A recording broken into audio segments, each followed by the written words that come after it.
First question है 2 raise to power x minus 5 is equal to 256। अब ये तो एक्सपोनेंट फॉर्म में है हमारे पास। 256 एक नंबर है, तो हम प्राइम फैक्टराइजेशन से इसको भी एक्सपोनेंट फॉर्म में लिख देंगे। तो ये आ जाएगी 2 raise to power x minus 5 is equal to 2 raise to power 8, क्योंकि 256 की जब प्राइम फैक्टराइजेशन करोगे तो ये आएगा 2 रेज टू पावर 8। अब दोनों के बेसिस सेम है, इक्वेलिटी का साइन है, तो पावर्स भी क्या होनी चाहिए, सेम होनी चाहिए, तभी दोनों तरफ सेम टर्म्स होंगी। अगर दोनों के बेसिस सेम है तो दोनों की पावर्स भी क्या होनी चाहिए, सेम होनी चाहिए। दिस इंप्लाइज x माइनस 5 किसके इक्वल होना चाहिए, 8 के। तो x क्या हो जाएगा, 8 प्लस 5, तो x विल बी 13। नेक्स्ट है 2 raise to power x plus 3 और 4 raise to power x minus 1। अब इसमें जो पावर्स हैं ये दोनों हमारे पास अननोन टर्म्स हैं। पिछली बार हमारे पास क्या था, हमने उसको बेस सेम किया था, लेकिन इस बार क्या है, इसका बेस 2 है और इसका 4 है, तो हम चेंज किसको कर सकते हैं, 4 को हम क्या लिख सकते हैं, 2 स्क्वायर और x माइनस 1 बाहर रहने देंगे। अब कौन सा रूल लगेगा, पावर की पावर, बेस पे 2 पावर्स हो तो दोनों पावर्स क्या हो जाती हैं, मल्टीप्लाई हो जाती हैं। ठीक है, इसको जब आप मल्टीप्लाई करोगे तो आप ब्रैकेट यूज करोगे, क्योंकि 2 दोनों से मल्टीप्लाई होगा, तो 2x माइनस 2 हो जाएगा। अब आगे ना वही रूल, टर्म्स इक्वल है, basis are same, then power must be same. तो x प्लस 3 किसके इक्वल होना चाहिए, 2x माइनस 2 के। तो x माइनस 2x किसके इक्वल होगा, माइनस 2 माइनस 3, तो minus x will be minus 5, minus cancel हो जाएगा तो x विल बी 5। 343 की power 2/n is equal to 49। अब ये किसकी एक्सपोनेंट में है, 7 की। 343 को क्या लिख सकते हैं, 7 क्यूब, और 49 को 7 स्क्वायर। क्लियर। अब बेसिस एक्सपोनेंट की एक्सपोनेंट मतलब पावर की पावर, तो दोनों पावर्स क्या हो जाएंगे, multiply. 3 into 2/n will be 7 square, तो 7 6/n will be 7 square. Basis are same, equality का साइन है, तो पावर्स मस्ट बी सेम।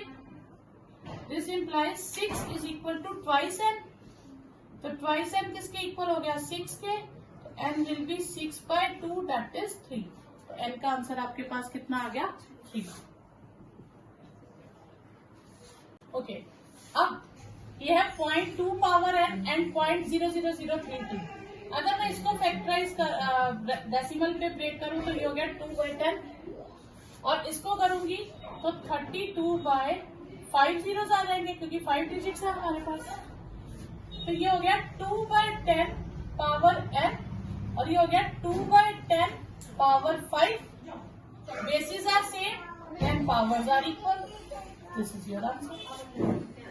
81 है पावर 5/9 और 243 के फैक्टर्स हो गए 3 पावर 5, और 81 होता है 3 पावर 4, और ये होता है 3 पावर 5। हमने प्राइम फैक्टराइजेशन में लिखना है, तो 3 पावर्स मल्टीप्लाई हो जाएंगी, 20/n हो जाएगा, और ये हो गया 3 power 5। Basis are same, powers must be same. This implies 20 is 5n, तो n विल बी, यहाँ 5n विल बी 20, तो n विल बी 20/5, तो n विल बी 4। ये आपका आंसर है। नेक्स्ट है root 7x plus 5 is equal to 4। Root को हटाने के लिए हम क्या करेंगे, स्कोरिंग बोथ साइड्स। हम लिखेंगे स्कोरिंग बोथ साइड्स, तो रूट 7x प्लस 5 के ऊपर भी स्कोर कर देंगे और 4 को भी स्कोर मिल जाएगा। स्कोर और रूट कैंसिल हो जाएगा। 7x प्लस 5 इज 16, तो 7x will be 16 minus 5, 7x is 11, तो x विल बी 11/7। तो ये आपका आंसर है। Cube root of 2x plus 5 is 5। Cube root को काटने के लिए हम क्या करेंगे, क्यूबिक बोथ साइड्स, तो 2x प्लस 5 का क्यूब रूट 8 में करा था ना क्यूब रूट, तो क्यूब रूट में हम क्या करते थे, 3 की ग्रुपिंग करते थे। ठीक है, तो क्यूब रूट आपके पास बचेगा 2x प्लस 5 इज 125. तो 2x will be 125 minus 5. तो 2x will be 120. तो x will be 120 upon 2 that is 60. तो ये आपका आंसर है. ये आपके पास नेक्स्ट है cube root of X square plus 2 is equal to 3. तो क्यूब रूट को कट करने के लिए क्या करेंगे? Cubing both side. Cubing both side आप लिख लो. तो cube root of X square plus 2 की power 3 will be at 3 cube. Cube root और 3 क्यूब कट गया तो आपके पास बचा एक्स स्क्वायर प्लस 2 इज 9. तो x square will be 9 minus 2. ये आ जाएगा आपके पास सॉरी 27 माइनस 2. तो एक्स स्क्वायर विल बी 25. तो एक्स विल बी, जब आप इधर स्क्वायर है, जब आप उसको दूसरी तरफ शिफ्ट करोगे तो वो स्क्वायर रूट हो जाता है. तो स्क्वायर रूट ऑफ 25. अब आप याद रखेंगे जब भी आप इधर स्क्वायर रूट लगाएंगे तो आप प्लस माइनस जरूर लगाएंगे. अब ये क्यों लगाएंगे इसका मैं रीजन बताती हूँ. तो 25 का रूट क्या होता है 5. तो पहले तो ये सॉल्व कर लिया. अब हम जब भी क्यूब रूट को कट करते हैं सॉरी स्क्वायर रूट को कट करते हैं तो स्क्वायरिंग को जब स्क्वायर रूट बनाते हैं तो हम प्लस माइनस लगाते हैं. क्यों लगाते हैं? देखो एक्स स्क्वायर था मेरे पास 25. तो मैं आपसे क्वेश्चन पूछूं कि मैं किस नंबर का स्क्वायर करूं तो 25 आएगा. तो आप कहोगे मैम 5 लिख लो कि एक्स को 5 से रिप्लेस कर लो क्योंकि 5 का स्क्वायर क्या होता है 25 होता है. तो यानी कि एक्स की जगह क्या आ सकता है 5. और एक्स की जगह -5 भी तो आ सकता है. -5 का स्क्वायर भी क्या होता है 25. तो यानी कि एक्स की दो ऑप्शंस पॉसिबल है. तो इसलिए जब भी आप स्क्वायर को दूसरी तरफ स्क्वायर रूट बनाएंगे तो बाहर प्लस माइनस जरूर लिखेंगे. ठीक है? क्यों? क्योंकि दो ऑप्शन है. ये इवन पावर में होता है, ऑड पावर में ऐसा नहीं होता. ऑड पावर में कहने का मतलब है अगर सपोज करो आपके पास एक्स क्यूब इज 27 होता तो एक्स क्यूब इज 3 क्यूब होता. क्यूब क्यूब कट जाते हैं तो x will be 3. Odd power में पॉजिटिव पॉजिटिव रहता है, नेगेटिव नेगेटिव रहता है. लेकिन इवन पावर में पॉजिटिव का ही स्क्वायर रूट होता है और वो स्क्वायर रूट में क्या आ जाता है बाहर प्लस माइनस आ जाता है. नेगेटिव का स्क्वायर रूट नहीं होता. ठीक है? तो हमें नेक्स्ट क्वेश्चन दिया 5 power x minus 2 3 power 2x minus 3 is equal to 135. अब यहाँ बेसिस डिफरेंट है, पावर्स भी अननोन है तो कोई लॉ तो हम लगा नहीं सकते. ठीक है? क्योंकि लॉ लगाने के लिए यहाँ तो पावर सेम होनी चाहिए या बेसिस सेम होने चाहिए. तो हम 135 की प्राइम फैक्टराइजेशन करते हैं. तो 5 से करेंगे 5 2 से 10 5 7 से 35. तो आगे 3 3 3 आ जाएगा. ठीक है? 5x माइनस 2 3 2x माइनस 3 ये हो गया 5 पावर 1 और 3 पावर 3. ये प्राइम फैक्टराइजेशन होगी. अब उसके बाद क्या है, दो टर्म्स इक्वल है तो इसका मतलब 5 वाली टर्म की पावर 5 वाली टर्म के इक्वल होनी चाहिए. x माइनस 2 विल बी 1 और 2x minus 3 will B 3. Clear? अब हम इन दोनों में से x की वैल्यू निकाल लेंगे. तो यहाँ से x की वैल्यू आएगी 1 प्लस 2 x इज 3 और यहाँ से 2x is 3 plus 3 2x is 6 और x इज 6/2 x इज 3. अब यहाँ पे दोनों x की वैल्यू सेम आना कंपलसरी है, जरूर है 101%. अगर ये x की वैल्यू डिफरेंट आएंगी तो फिर आप कह दोगे कोई वैल्यू एग्जिस्ट नहीं करती. क्योंकि एक टाइम पे एक क्वेश्चन में हम x की वैल्यू को लीनियर केस में x की वैल्यू को एक ही ऑप्शन देते हैं, दो ऑप्शन नहीं आ सकती. दो ऑप्शन आती क्वाड्रेटिक में. ठीक है? तो वो आपके सिलेबस में नहीं है, आपने अभी लीनियर है, क्वाड्रेटिक 10th में है. तो आपने यहाँ पे x की वैल्यू सेम आनी चाहिए. अब एक टर्म है 3/5 की पावर x और एक है 5/3 की पावर x और इधर है 125/27. 125/27 क्या होता है पहले मैं इसको लिखूंगी. ये होता है 5/3 की पावर 3. इसका मतलब मुझे इस तरफ की टर्म्स कौन सी चाहिए 5/3 5/3. ये तो है 5/3. ठीक है? इससे मैं 5/3 बनाऊंगी. 5/3 बनाऊंगी मतलब रेसिप्रोकल करूंगी और जब रेसिप्रोकल करूंगी तो पावर -x हो जाएगी. अब बेसिस आर सेम तो पावर्स क्या हो जाएंगी सब्ट्रैक्ट. तो ये आ जाएगा 5/3 की power x is equal to 5/3 की पावर 3. तो this implies x is equal to 3. ये आपका आंसर हो गया. अब 5 power 28 plus 5 power 27 plus 5 power 26 और नीचे है 28, 29, 27. अब आप इसे सॉल्व करना है. तो सॉल्व करते वक्त आप सोचो मैम इतनी सारी पावर्स को कैसे सॉल्व करेंगे. ठीक है, अब इसे हम डिवाइड भी नहीं कर सकते क्योंकि साथ में प्लस या माइनस के साइंस है. जब प्लस या माइनस के साइंस हो टर्म में तो आप डायरेक्टली डिवाइड नहीं करेंगे.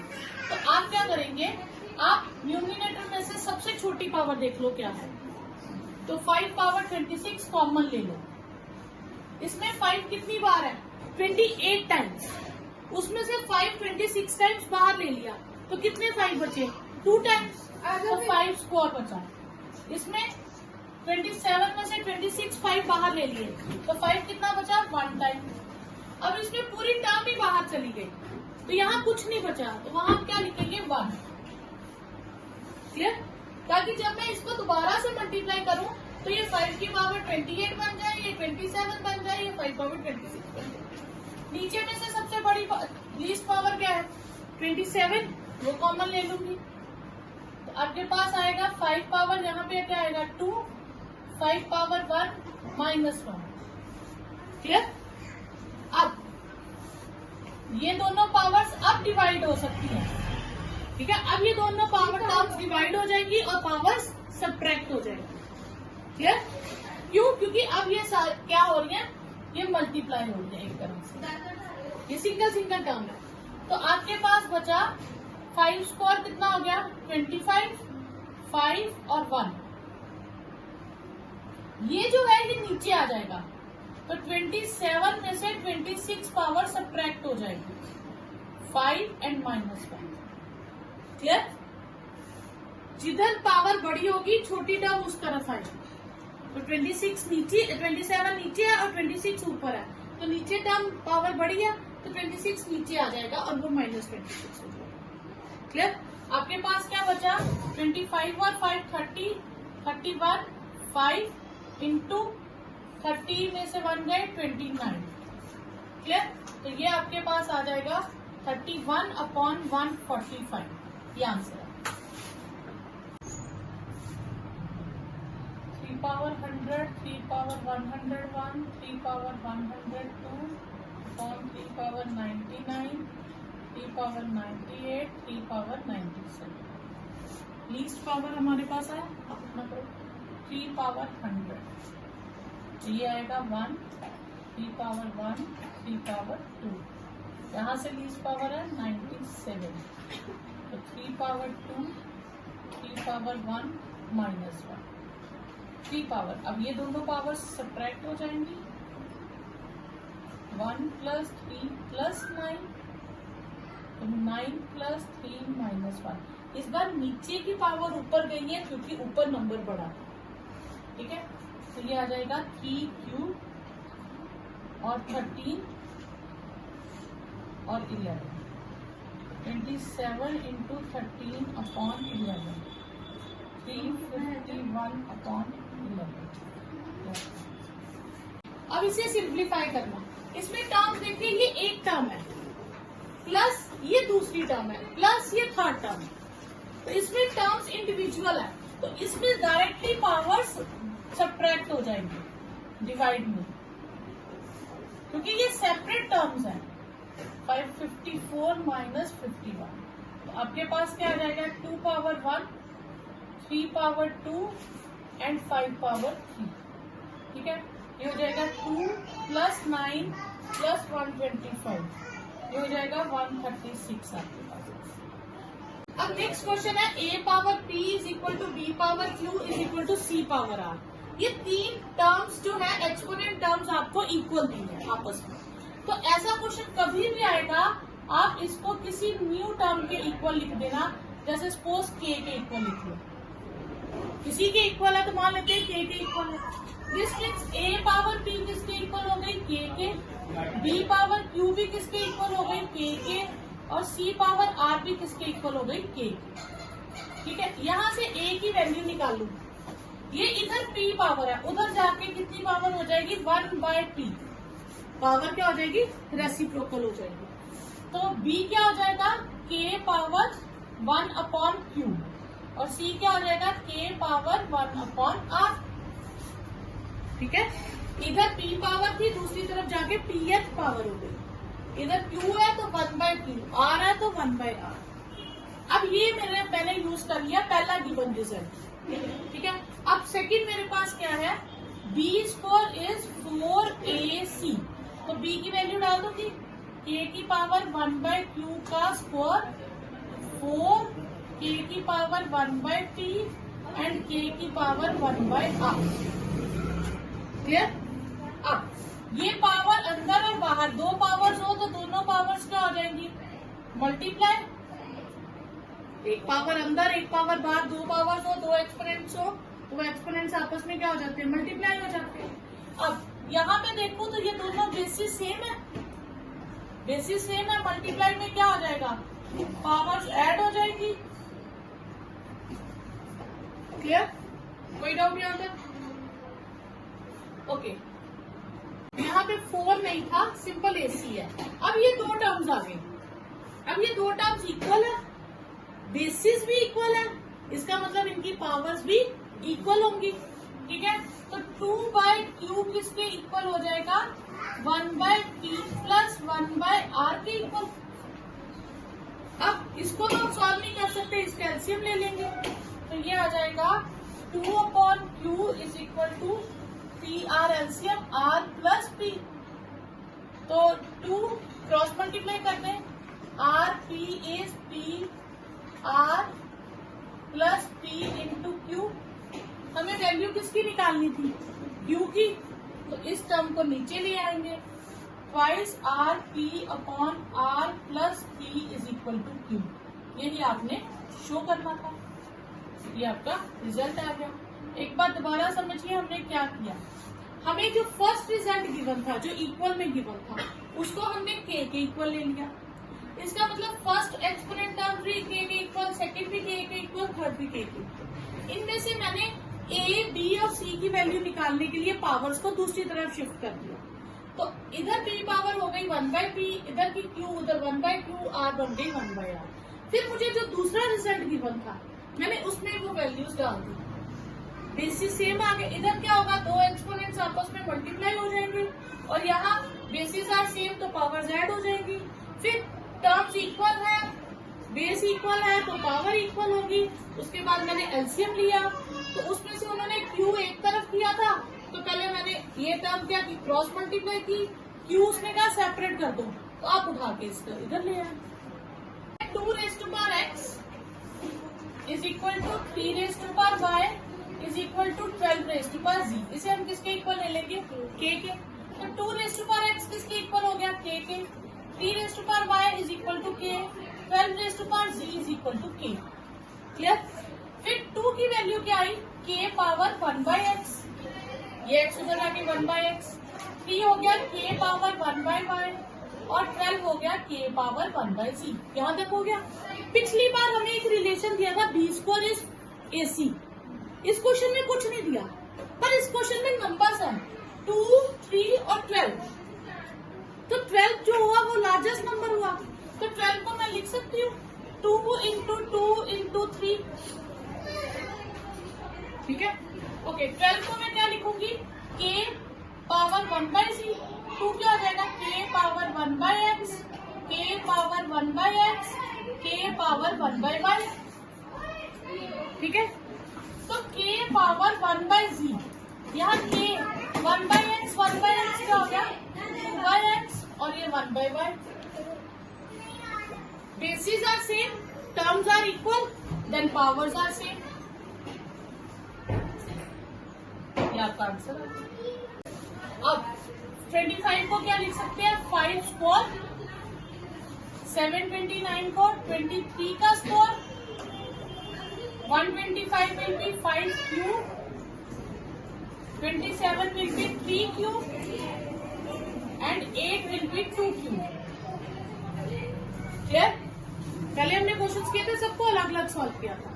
अब ये कट गया, 2 2 से, 3 3 से, 3 3 से और 3 3 से। मेरे पास रहा 5 की पावर 5 और 23, 5 की पावर 2, 3 की पावर 2 और 2 पावर 4। ठीक है, नेक्स्ट है सिंप्लीफाई दिस। ठीक है, अब इसमें सबसे पहले हम क्या करेंगे, नेगेटिव पावर्स को पॉजिटिव बनाएंगे। तो नेगेटिव पावर जिसकी होती है उसको हम क्या करते हैं, रेसिप्रोकल कर देते हैं। तो ये रेसिप्रोकल करेंगे तो क्या आएगा, 16/81 की पावर 3/4। पावर वही रहेगी, सिर्फ पावर पॉजिटिव हो जाएगी। क्लियर। नेक्स्ट, इसमें भी पावर नेगेटिव है, हम बेस को रेसिप्रोकल कर देंगे और पावर पॉजिटिव हो जाएगी। इसमें भी पावर नेगेटिव है, बेस को रेसिप्रोकल करेंगे, पावर पॉजिटिव हो जाएगी। तो सबसे पहला स्टेप क्या होता है, पावर्स को पॉजिटिव करना। उसके बाद अपॉन में यहाँ 4 है, तो मुझे यहाँ टर्म जो भी दी होंगी वो 4 फैक्टर्स बनते होंगे। तो 16 हो गया 2 पावर 4 और 81 हो गया 3 पावर 4। क्लियर। ओके, 9 यहाँ पावर अपॉन में कितना है, 2, तो ये 2 यानी कि ये स्क्वायर में बनेगा। ये हो गया 3 स्क्वायर और ये हो गया 5 स्क्वायर। ये फ्रैक्शन नहीं है, ठीक है। तो ये हो जाएगा, इसको 3 टाइम्स लिखूंगी, 8/125, 3 बार मल्टीप्लाई कर दूंगी। क्लियर। देन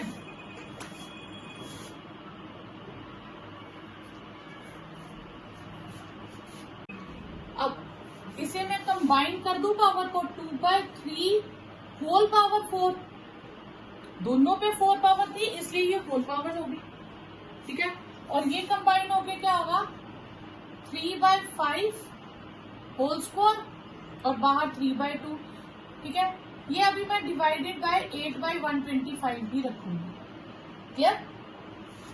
ये 4 से 4 पावर कैंसिल, 2 से 2 कैंसिल, तो 2/3 की पावर कितनी बचेगी, 3, 3/5 की पावर 3, और इसे मैं डिवाइड को मल्टीप्लाई करूं तो टर्म रेसिप्रोकल हो जाएंगी। ठीक है, अब ये 3 टाइम्स लिखूंगी, तो ये 8/27, इसे 3 टाइम्स लिखूंगी तो 27/125 और ये 125/8। 8 से 8 कैंसिल, 27 से 27, तो आंसर आ गया 1। अब यहाँ पे देखिए, ये होता है क्यूब रूट। अब यहाँ पे आप याद रखेंगे एन ए, ऐसे कुछ भी लिखा हो, अंदर कोई भी टर्म हो, रूट के अंदर छोटा सा एन हो, तो इसका मतलब होता है a की पावर 1/n। ये जो छोटा सा नंबर लिखा होगा ये 1 अपॉन हो जाता है। ये क्या हो जाता है, 1 अपॉन nth रूट बन जाता है। क्लियर। अब इसमें क्या है 3, तो ये हो जाएगा 0.125 की पावर 1/3, और ये क्या हो जाएगा 0.00032 की पावर -2/5। ठीक है, ये क्या हो जाएगा 0.00243 की पावर -3/5, और ये 27 की पावर 2/3। क्लियर। अब ये डेसिमल में है, तो इसे मैं लिख सकती हूँ 125/1000।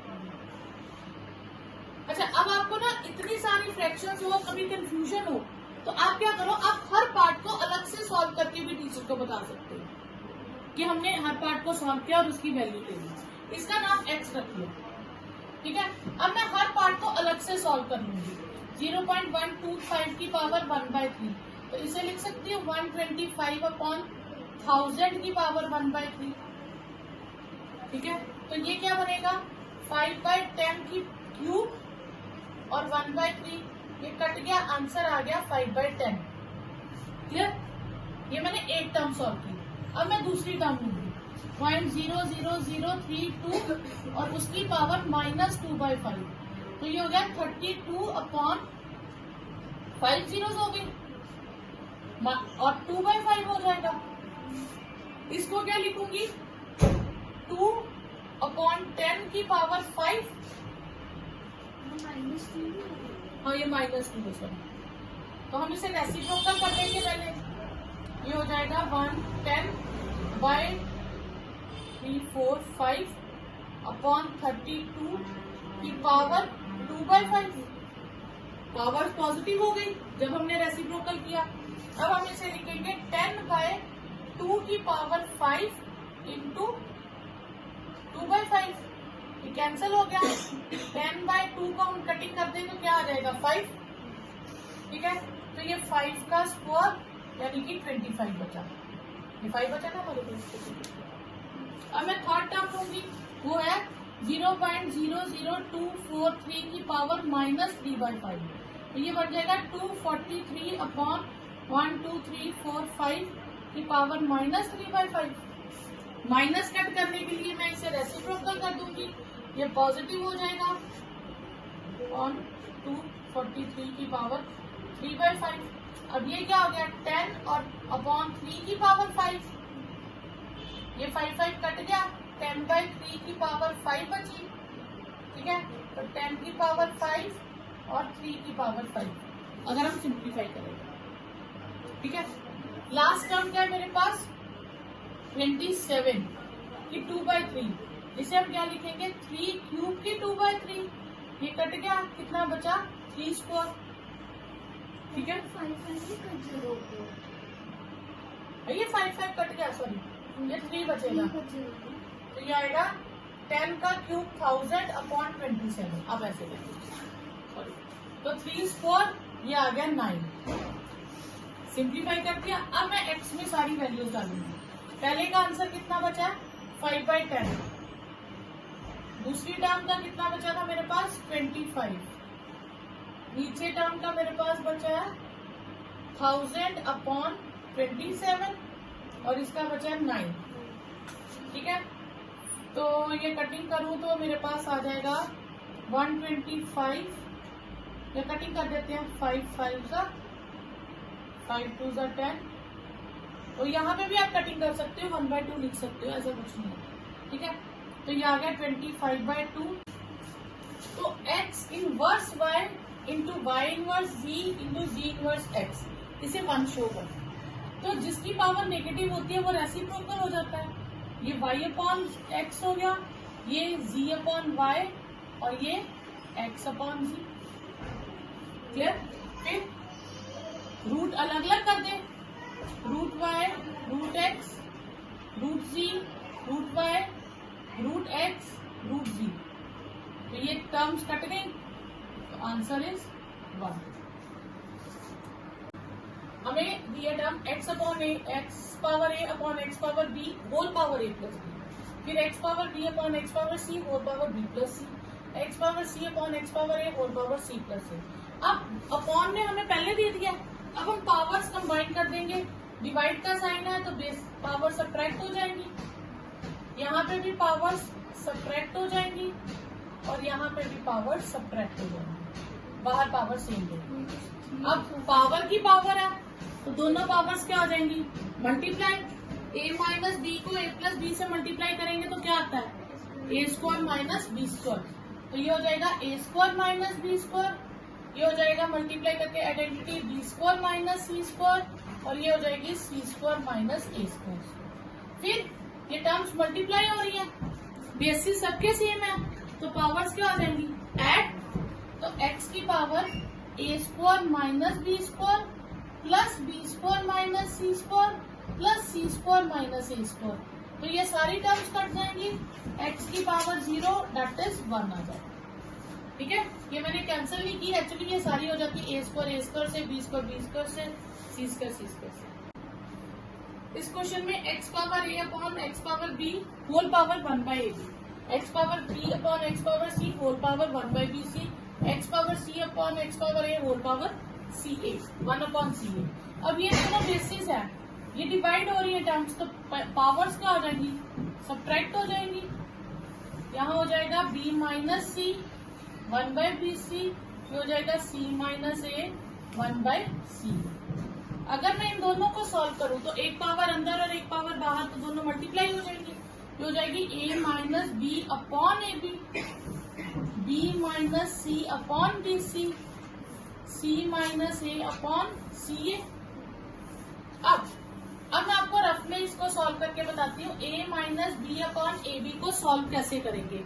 इधर देखिए ध्यान दीजिए, तो ये जो अपॉन में टर्म है इसको मैं दोनों के नीचे लगा सकती हूँ, सेपरेट कर सकती हूँ, यहाँ से a कैंसिल हो जाएगा, यहाँ से b कैंसिल हो जाएगा, मतलब मेरे पास 1/b माइनस 1/a बचेगा। तो यहाँ आ गया मेरे पास 1/b माइनस 1/a। यहाँ क्या आ जाएगा, a b थे, हाँ तो b पहले आया था, अब bc है तो 1/c माइनस 1/b आ जाएगा। ठीक है, तो यहाँ c पहले है तो फिर 1/a माइनस 1/c आ जाएगा। ठीक है, अब मल्टीप्लाई हो रही है टर्म्स, तो पावर्स क्या हो जाएंगी, add 1/b minus 1/a plus 1/c minus 1/b plus 1/a minus 1/c। फिर ये सारी पावर्स कट जाएंगी, 0 आ जाएगा, तो एनीथिंग पावर 0 इज 1। अब 1/1 plus x power a minus b, x power a minus b होता क्या है, इसका मतलब क्या होता है कि x के ऊपर a पावर भी है और x के ऊपर माइनस b पावर भी है, यही होता है। और जो माइनस पावर होती है वो क्या हो जाएगी, अपॉन में हो जाएगी, रेसिप्रोकल हो जाएगी। तो हम ये स्टेप डायरेक्ट लिख देंगे, जो पॉजिटिव पावर है वो ऊपर रखेंगे और नेगेटिव डिनोमिनेटर में हो जाएगा 1 plus x power a upon x power b, और ये हो जाएगा 1 plus x power b upon x power a।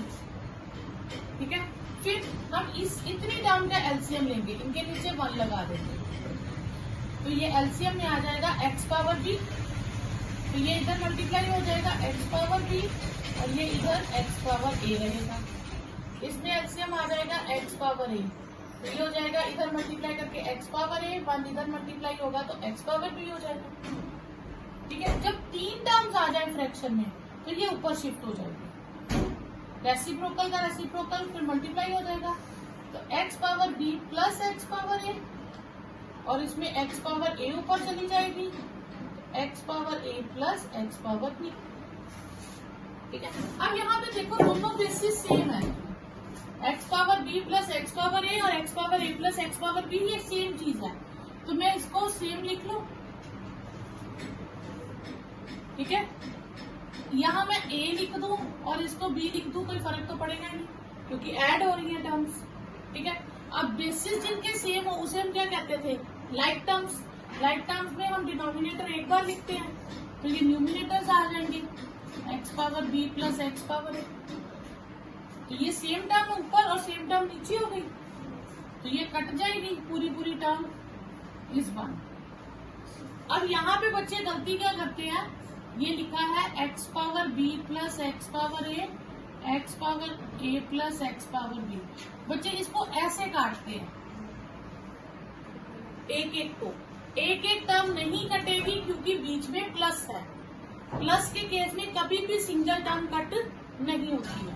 ठीक है, तो हम इसको जब भी कट करेंगे ये डिनोमिनेटर में सेम आ जाएगा। हमने लिखा x power b plus x power a, आप चाहो तो एक स्टेप में फिर से लिख सकते हो, x पावर a को आगे लिख दो, वैसे भी लिखने की जरूरत नहीं है, ये पूरी टर्म कट गई, आंसर इस बार।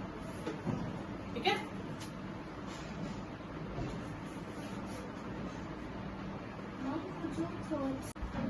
नेक्स्ट है a power x plus 1 upon a power y plus 1, x plus y, फिर y प्लस 2 और z प्लस 2 है, फिर g प्लस 3 और x प्लस 3 है। तो यहाँ बेसिस सेम डिवाइड है, तो पावर्स क्या हो जाएंगी, सब्ट्रैक्ट हो जाएंगी। यहाँ पे भी पावर्स क्या हो जाएंगी, सब्ट्रैक्ट हो जाएंगी, और ये पावर्स भी सब्ट्रैक्ट हो जाएंगी।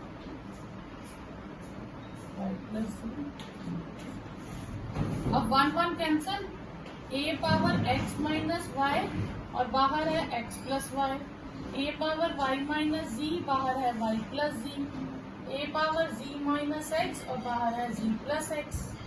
तो फिर एक पावर अंदर और एक पावर बाहर मल्टीप्लाई हो जाएंगी, तो x minus y into x plus y क्या होता है, x square minus y square, तो ये हो जाएगा a power x square minus y square, y square minus z square और z square minus x square. फिर मल्टीप्लाई हो रहा है तो पावर्स क्या हो जाएंगी, add z square minus x square, फिर ये सारी टर्म्स कट जाएंगी, a पावर 0 दैट इज 1। हमें शो करना है x पावर, ये 3 पावर्स है और पूरे का आंसर x होना चाहिए। यानी कि x मुझे चाहिए, बाकी क्या बचा। अगर ये पूरी टर्म को सॉल्व करके मैं 1 के इक्वल शो कर दूं तो हो गया सॉल्व। तो मैं सिर्फ ये टर्म लेती हूँ, यहाँ पे देखिए, तो लेफ्ट हैंड साइड लेंगे x पावर a और इसे रेसिप्रोकल करेंगे तो क्या आएगा 1/a। ठीक है, ये दो पावर्स आपस में मल्टीप्लाई हो जाएंगी तो ये क्या आएगा a upon a square minus 1 square. तो 1 का स्क्वायर क्या हो जाएगा 1, क्योंकि ये a minus b a plus b की आइडेंटिटी लग जाएगी तो ये लग गई। थोड़ा सिंप्लीफाई हो गया। अब अंदर मैं क्या करूंगी, एलसीएम ले लूंगी, a एलसीएम, ये इधर मल्टीप्लाई हो जाएगा a स्क्वायर और ये इधर मल्टीप्लाई हो जाएगा 1। ये a upon a square minus 1 हो गया, तो पावर्स कट गई, a से कट गया, a square minus 1 a square minus 1 से कट गया, तो ये आपके पास आंसर। अब टर्म दिया x power a plus b upon x power c into a minus b and same quantity. अब आप इसको पहले सब्ट्रैक्ट भी कर सकते हो, नहीं करना चाहो तो आप सोचो इसकी आइडेंटिटी तो बनती है ना। अगर मैं c को बीच में डाल दूंगी फिर आइडेंटिटी नहीं बनेगी, वो दोनों तरह से जाएगा। लेकिन अगर आप इसको यहीं पे आइडेंटिटी सॉल्व लगा दे तो ज्यादा बेटर है। इसको मैं दोनों से मल्टीप्लाई कर दूंगी, x power c a minus b. ठीक है, यहाँ आ जाएगा b प्लस सी के साथ भी b माइनस सी और x पावर c के साथ b minus c, x power c plus a के साथ c माइनस a और x पावर b के साथ c माइनस a। अब ऊपर आइडेंटिटी बन गई a square minus B square और नीचे ब्रैकेट सॉल्व कर देंगे सी ए माइनस सी बी। ठीक है, c को दोनों से मल्टीप्लाई कर देंगे। ठीक है, तो क्योंकि दोनों का होल पे है ना तो इसको भी मिलेगा इसको भी मिलेगा। ठीक है, तो आप c को करोगे तो आप इसको ए सी माइनस बी सी लिख लो, क्योंकि हम सीक्वेंस में लिखते हैं ना, a पहले b बाद में c उसके बाद में, थोड़ा इजी रहता है। तो ये हो जाएगा B square minus C square, फिर जब c को दोनों से करेंगे तो ये b प्लस सी, नीचे a है, सॉरी ये a है, हाँ, तो ये हो जाएगा ए बी माइनस ए सी, ये हो जाएगा C square minus A square B C minus A B. ठीक है, अब न्यूमिनेटर वाली टर्म्स की पावर्स आपस में ऐड हो जाएंगी, डिनोमिनेटर की टर्म्स की पावर आपस में ऐड हो जाएंगी, तो ये हो जाएगा A square minus B square plus B square minus C square plus C square minus A square, और ये हो जाएगा A C minus B C, A B minus A C और B C minus A B. ऊपर की सारी terms cut जाएंगी powers वाली और नीचे भी सारी टर्म्स कट जाएंगी। x power 0 upon x power 0, 1 upon 1 that is 1।